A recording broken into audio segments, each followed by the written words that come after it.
Assalamualaikum warahmatullahi wabarakatuh. Alhamdulillahi badi'il hadi ila bayani mahyair rasyadi. Amadda arbaban nuha warassama syamsal bayani fi suduril ulama.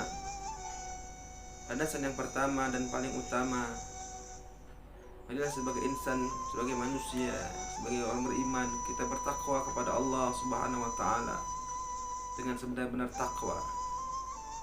Dan salah satu tanda-tanda orang bertakwa itu adalah ketika dia mendapatkan musibah, dia cepat-cepat bersabar. Dan ketika mendapatkan nikmat, dia cepat-cepat pandai bersyukur kepada Allah Subhanahu wa taala. Landasan yang kedua, basah selalu lisan kita, tak pernah lupa kita berselawat kepada Rasulullah SAW. Yang mana selawat itu kita ucapkan, kita lantunkan, kita lisankan dari lidah kita, dari mulut kita, tanda cinta kita kepada Rasulullah SAW. Semoga kita dan keluarga kita termasuk golongan umat-umat yang mencintai Rasulullah SAW, mengikuti sunnahnya dan selalu berselawat kepadanya setiap hari sebanyak-banyaknya. Amin ya rabbal alamin. Saudara, hidup kita di dunia ini pasti berakhir. Jika Anda petani, jika Anda pekerja kantor atau pedagang, aktivitas Anda sehari-hari dari mulai Senin ke Sabtu, bahkan ada yang hari Ahad pun bekerja, itu pasti berakhir. Akhir itu terjadi ketika ajal menimpa kita. Ketika ajal telah menghadapi, telah datang, maka kemudian pindahlah alam kita menuju alam kubur. Nah, bagaimana keadaan kita di alam kubur itu ditentukan bagaimana pula keadaan kita di akhirat. Kalau kita dikubur, kuburan kita itu seperti serambinya surga, sebagaimana doa-doa yang dipanjatkan oleh para keluarga ketika jenazah di hadapannya. Allahumma ja'al qabrahu rawdatan min riyadil jinan. Kalau surga itu, kalau kubur kita itu seperti terasnya surga, tamannya surga. Seperti taman, belum tentu taman, masih seperti pun masih seperti taman surga kubur kita, maka sudah bisa dipastikan di akhirat kita akan mendapatkan kebahagiaan. Sebaliknya ketika di alam kubur, kubur kita itu seperti serambinya neraka, panas, masih serambinya neraka, masih tamannya neraka, masih seperti tamannya neraka. Na'udzubillah, maka bisa dipastikan di akhirat kita akan celaka. Di akhirat kita akan mendapatkan sesuatu yang mengerikan dan menakutkan. Saudara-saudara yang saya hormati,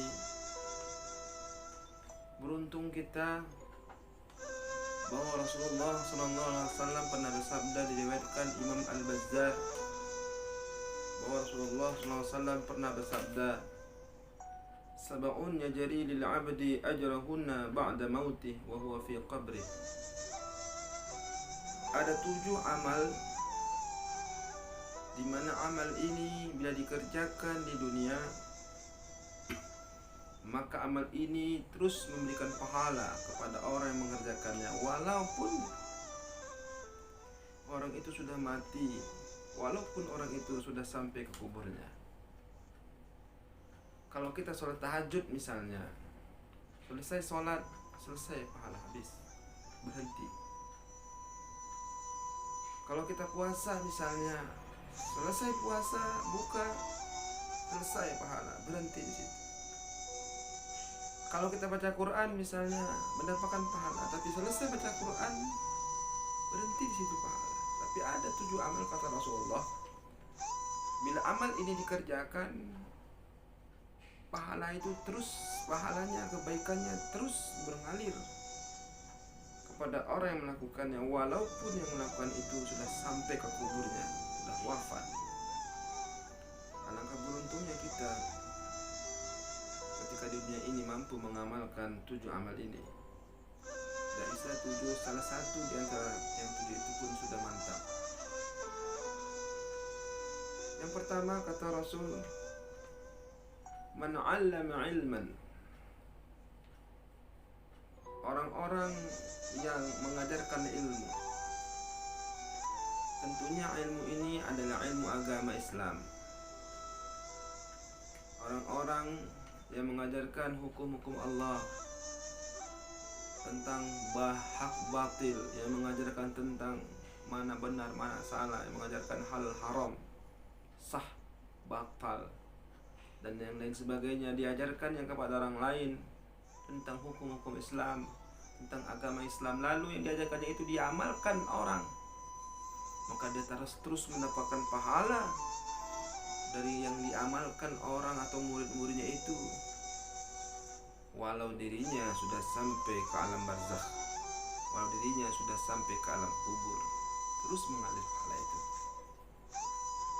Ketika muridnya mengamalkan, ketika orang yang mendengarkan nasihatnya, ketika murid-murid atau siapapun orangnya yang mendengarkan nasihat dia tentang keagamaan lalu diamalkannya, ada 1 orang, 2 orang, 3 orang, 10 orang, 100 orang mengamalkan ilmu yang diajarkannya, maka orang yang mengajarkan itu mendapatkan pahala, walaupun yang mengajarkannya itu sudah sampai ke kuburnya. Tentunya kalau kita lihat hadis ini, manusia yang paling banyak pahalanya adalah Rasulullah SAW. Karena Rasulullah lah orang yang pertama mengajarkan Islam.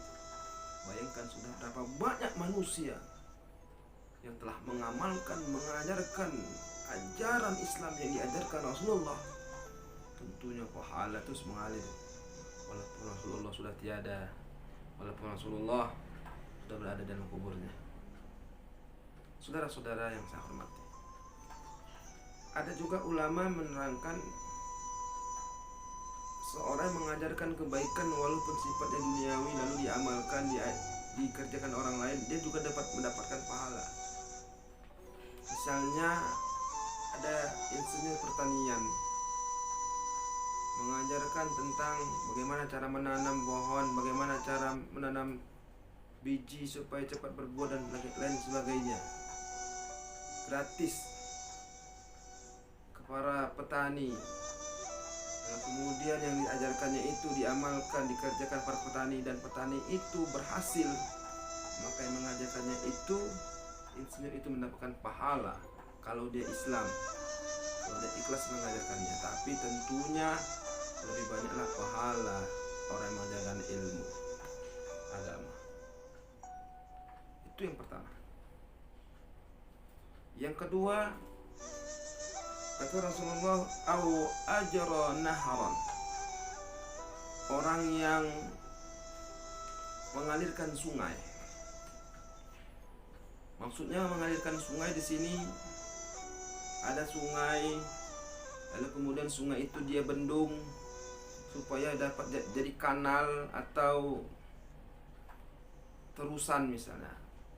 Dari air akibat dari bendungan itu, kanal itu mengalir terus, dan air itu terus mengalir sampai ke sawah-sawah, sampai perkebunan masyarakat. Lalu air yang dia alirkan itu dapat dimanfaatkan atau dirasakan oleh para petani. Bukan hanya petani tapi orang lain, masyarakat luas, karena memang air itu sangat dibutuhkan. Maka orang yang mengalirkan sungai ini, yang telah membuat kanal di mana air itu dirasakan oleh masyarakat luas, dirasakan, maka orang yang mengerjakan itu, yang mengalirkan sungai itu, terus mendapatkan pahala dari apa yang dia kerjakannya, walau dia sudah sampai ke kubur. Tentu ini adalah pekerjaan orang kaya, karena membuat kanal itu modal besar. mahal, butuh uang miliaran. Tapi ada yang ketiga, au hafara bi'ran, atau menggali sumur. Misalnya di daerah kampung ada perkampungan yang susah air, sungai jauh, lalu kemudian ada seorang yang punya inisiatif membangun atau menggali sumur. Walau sumur itu sangat dalam, dia gali, lalu kemudian muncul air. Lalu air itu dia sedekahkan ke masyarakat banyak. Air itu terus, air dalam sumur itu terus dirasakan dan dinikmati oleh masyarakat. Dia ikhlas, dia tidak jual air itu. Maka orang yang menggali sumur ini, yang mana airnya terus dinikmati oleh masyarakat banyak, maka orang itu akan terus mendapatkan pahala walaupun dirinya sudah sampai ke alam kuburnya. Itu yang ketiga, amal yang dikerjakan di dunia yang pahalanya terus mengalir walau orang yang sudah meninggal dunia. Yang keempat, au gharasya nakhlan, atau kalau tidak bisa menggali sumur, atau yang keempat, menanam pohon. Ternyata menanam pohon ini adalah merupakan amalan yang luar biasa, dimana ketika misalnya kita menanam pohon, pohon itu bermanfaat bagi masyarakat, bagi orang lain, bagi keluarga. Misalnya ada pohon daun kelor. Daun kelor itu daunnya bisa dimanfaatkan masyarakat. Lalu kemudian ada pohon-pohon yang lain, daun bidara misalnya, di mana pohon yang ditanam itu bermanfaat bagi masyarakat luas. Dia ikhlaskan itu, maka walaupun dia meninggal dunia, selama pohon itu masih ada dan dinikmati orang, maka pahalanya mengalir terus ke kuburnya. Itu yang keempat. Maka bangunlah, tanamlah pohon. Tanam pohon yang bermanfaat. Insya Allah kalau kita ikhlas, pohon itu kita sedekahkan, buahnya, daunnya, kulitnya bermanfaat bagi orang lain, herbal, pohon-pohon herbal misalnya, maka kita akan mendapatkan pahala walau kita sudah meninggal dunia. Itu yang keempat.